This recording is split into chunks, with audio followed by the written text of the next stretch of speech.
Hello अस्सलाम वालेकुम दोस्तों। तो यार क्या हाल है। आज की इस वीडियो में हम बात करेंगे decision phases of supply chain.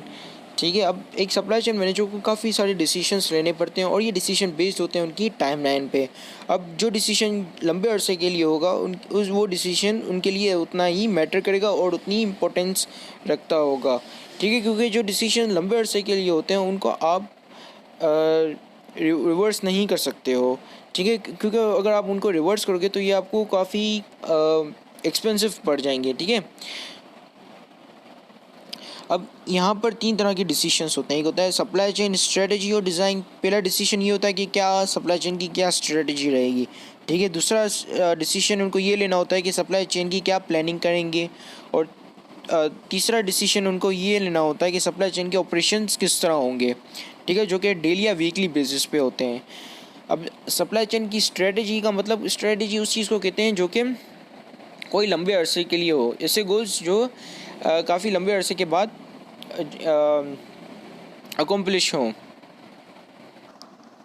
तो जाहिर सी बात है इनकी इम्पोर्टेंस काफ़ी ज़्यादा होगी, और क्योंकि इन्हें आप रिवाइज नहीं कर सकते, अब स्ट्रेटजी को रिवाइज नहीं कर सकते, आई मीन रिवर्स नहीं कर सकते हो। ठीक है, तो हम सबसे पहले आते हैं कि सप्लाई चेन स्ट्रेटजी में कौन कौन से डिसीशंस लेने होते हैं एक सप्लाई चेन मैनेजर को। ठीक है, company decide how to structure the supply chain over the next several year based on the marketing and pricing plan of a product. Decision about the structure of the supply chain and what processes each stage will perform. अब ये supply chain strategy में basically ये decision लिया जाता है कि structure क्या होगा, कौन से सप्लायर्स होंगे, प्रोडक्ट कहाँ से आएगा, कहाँ से रॉ मटेरियल आएगा, मैन्युफैक्चरिंग के लिए कहाँ जाएगा, फिर फाइनल कंज्यूमर तक कैसे जाएगा, होल सेलर्स तक जाएगा पहले या फिर डायरेक्ट रिटेलर्स के पास जाएगा।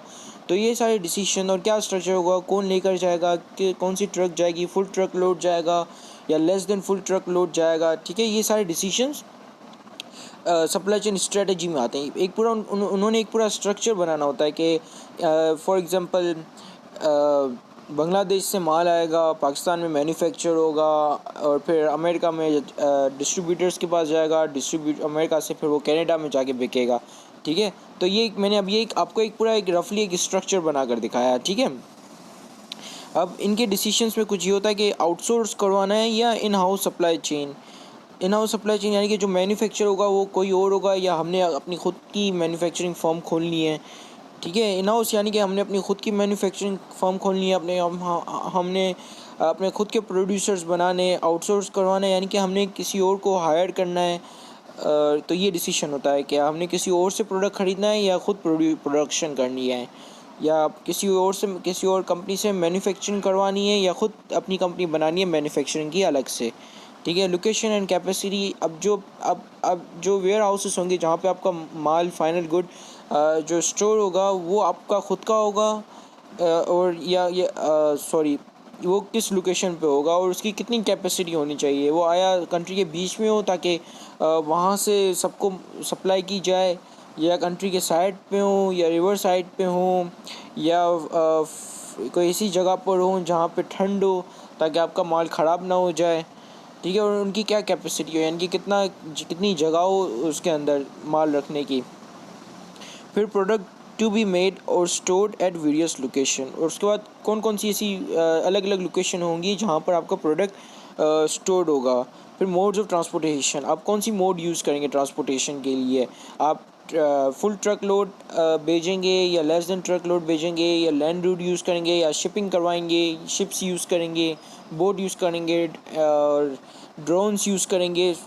ड्रोन्स भी यूज़ करती हैं कंपनीज। ठीक है, तो और आखिरी इन्फॉर्मेशन सिस्टम कैसे होगा, वेयर हाउस तक ये माल पहुंचा नहीं पहुंचा, इसकी इन्फॉर्मेशन किस तरह फ्लो होगी। ठीक है, तो ये सारा काम सप्लाई चेन मैनेजर्स का होता है, ये सारी चीज़ें डिसाइड करना, एक पूरा स्ट्रक्चर बनाना कि कहाँ से माल आएगा, कहाँ जाएगा, कैसे डिस्ट्रीब्यूटर्स के पास आएगा, कहाँ स्टोर होगा, वो उस स्टोर की लोकेशन कैसे होगी।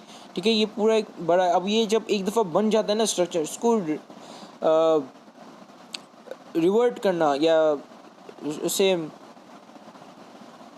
उसे रिवर्स करना काफ़ी मुश्किल हो जाता है, क्योंकि आपने अब बना लिया एक पूरा स्ट्रक्चर। अब अगर आपको फिर नया स्ट्रक्चर बनाना है तो आपने फिर हर चीज़ें फिर से रीलोकेट करनी पड़ेगी, आपने अपने वेयर हाउसेस बेच के दूसरे वेयर हाउसेस ख़रीदना पड़ेंगे उस लोकेशन के लिए। तो ये काफ़ी एक्सपेंसिव है और काफ़ी टाइम कंज्यूमिंग है, ठीक है। तो यहाँ पर सप्लाई चेन मैनेजर्स को यहाँ पर मिस्टेक नहीं करनी होती है, ठीक है। अब जैसा मैंने बताया कि काफ़ी ये एक्सपेंसिव होता है, इसको रिवर्स करना ऑन शॉर्ट नोटिस पे काफ़ी एक्सपेंसिव होता है, ठीक है। Supply chain configuration must support it strategy objectives and increases the supply chain surplus. Supply chain design decisions are long term and expensive to reverse on short notice. Uncertainty in anticipated market condition needs to be considered. अब यहाँ पे जाहिर सी बात है, जितना अरसे के लिए होगा उतनी ज़्यादा अनसर्टेनिटी होगी, ठीक है। अनसर्टेनिटी इस लिहाज से होगी कि आपको पता नहीं कि आगे की सूरत हाल क्या होगी, ठीक है। आया आपका स्ट्रक्चर काम कर सकेगा, आया आपका स्ट्रक्चर काम नहीं कर सकेगा, तो यहाँ पे अनसर्टेनिटी काफ़ी ज़्यादा होती है। अब दूसरा है प्लानिंग। अब प्लानिंग डिसीजंस कौन कौन से होते हैं? Which market will be supplied from which location, कौन सी मार्केट को कौन सप्लाई करेगा, ठीक है। अब जैसे फॉर एग्जांपल 2 वेयर हाउसेस हैं, ठीक है। तो कौन से वेयर हाउसेस में से माल कितनी शॉप्स पे जाएंगे और कौन से वेयर हाउसेस में से माल, और जो दूसरा वेयर हाउस है उसमें से माल किस किस जगह पर जाएगा, ठीक है। ये डिसाइड करना होता है।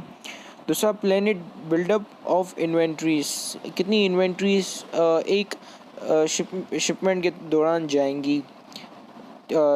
तीसरा डिसीजन होता है इनका सब कॉन्ट्रैक्टिंग बैकअप लोकेशन, ठीक है। बैकअप लोकेशन कौन कौन सी होंगी? अगर फॉर एग्जांपल एक लोकेशन ब्लॉक हो जाती है, यानी कि अब यहाँ इस रूट से आप माल नहीं पहुँचा सकते हो, तो दूसरा रूट कौन कौन सा होगा, ये भी ऑलरेडी पहले ही उनको प्लान करना पड़ता है कि दूसरा रूट ये वाला रूट ले लेंगे। अगर ये वाला रूट ब्लॉक हो गया तो अगर ए रूट ब्लॉक हो गया तो बी रूट ले लेंगे, बी रूट ब्लॉक हो गया तो सी रूट ले लेंगे, ठीक है। तो ये रूट्स भी पहले से ही उनको डिफ़ाइन करने होते हैं, पहले से उनको प्लान करने होते हैं।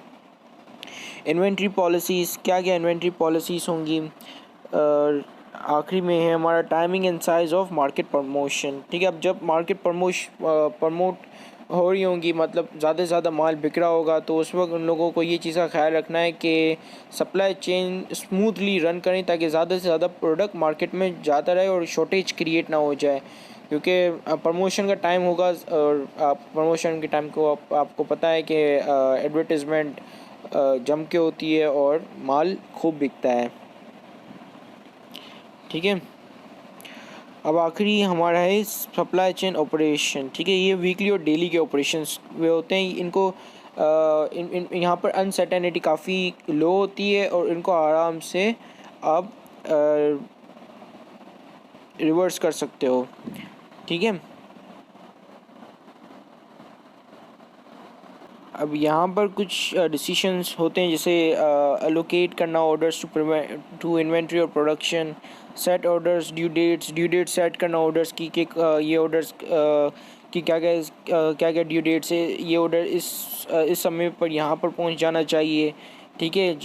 Generate pick list at warehouses, pick list generate करना, allocated on order to a particular shipment पे उस ऑर्डर को लिखना, ठीक है। सेट डिलीवरी स्केड्यूल्स बनाना डिलीवरी, प्लेस रिप्लेसमेंट ऑर्डर्स और रिप्लेसमेंट ऑर्डर्स प्लेस करना, ठीक है। ये जो डेली के जो ऑपरेशंस होते हैं इनको प्लान करने को कहते हैं सप्लाई चेन ऑपरेशन, ठीक है। ये थर्ड डिसीजन होता है जो सप्लाई चेन मैनेजर्स को लेना होता है, ठीक है। इसी के साथ ये वीडियो ख़त्म होती है। Hope you have enjoyed this video and you have gained lot of knowledge from this video, and thank you very much for watching this video and have a great day. Allah Hafiz.